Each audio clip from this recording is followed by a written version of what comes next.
Hello everyone, in this video I will show you how to make iPhone vibrate while ringing in iPhone 17 Pro Max.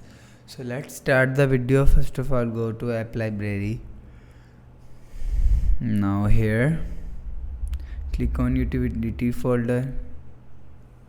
Now here click on settings app.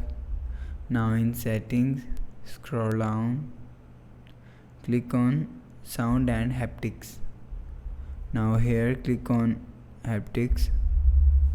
You will see click on always play and play in silent mode. You want to choose, I will choose always play. So go back. So that's how you can make iPhone vibrate while ringing in iPhone 17 Pro Max. Hope so you like the video. Thanks for watching.